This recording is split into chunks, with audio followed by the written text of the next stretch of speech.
For me, it all started with the question, am I taking the words of Jesus seriously? Jonathan Hollingsworth answered that question in a radical way as a teenager, living comfortably with his middle-class family.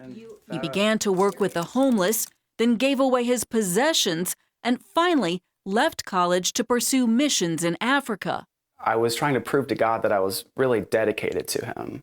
And that to me is sort of where the legalism crept in, because to me, legalism is sort of trying to measure your devotion to God through your outward behavior. This pressure to be radical in order to be a good Christian is being described as the new legalism. And it's most often felt by young people who are looking to do something extraordinary with their lives. This is a problem that we have God's people, his children, his young adults who are burdened about whether or not their lives are good enough for him, extraordinary enough for him. Dr. Anthony Bradley teaches religious studies at the King's College in New York City. He identified the trend after numerous conversations with students about the pressure. CBN News spoke with some King's students about it. There's a huge movement for this generation to make a difference, to have an impact.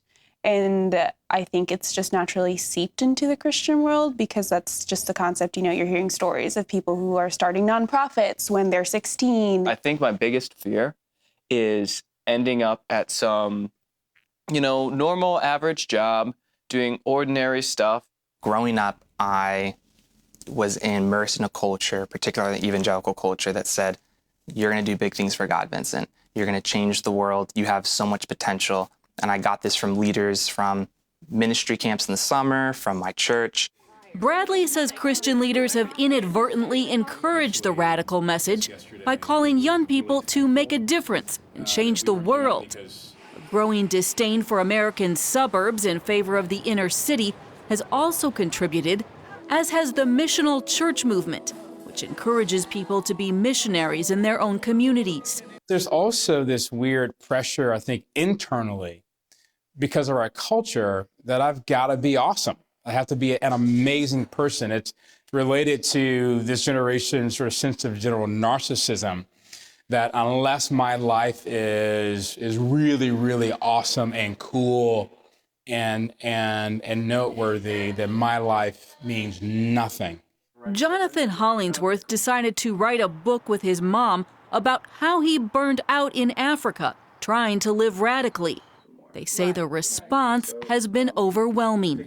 We realized that his story was really the crest of a wave that was about to break, because if you look at the radical literature, it tops the best-selling list. So if they've sold millions of copies, that means there's hundreds, if not thousands, of young people who are trying to follow that example. And Runaway Radical isn't the only book to sound the alarm.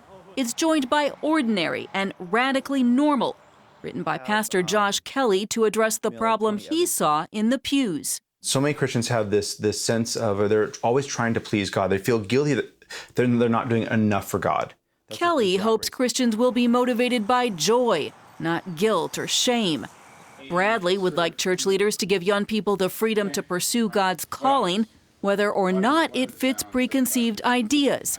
It's helped King's student Josh Chang accept recent academic failings during an overload semester. I feel God's telling me, like, Josh, you can't do that.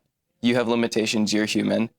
And what you perceive to be ordinary, what you perceive to be dry, what you perceive to be dull, I can use for my kingdom. King's student Vincent Regazzo responded with a thesis on why he thinks the challenge to change the world is poor advice. I don't think God's called us to change the world. I think God has called us to love. And you see this all throughout Scripture where Jesus tells his, disciples. And for Jonathan, he simply hopes his next step will be motivated not by guilt, but grace. I don't know if one day I will go back overseas and volunteer, but I do feel like now, the place I'm at now, if I do decide to go overseas again, it'll be because I want to. For now, he's more open to ordinary ways of living out Jesus' calling and experiencing how his yoke is easy and his burden is light.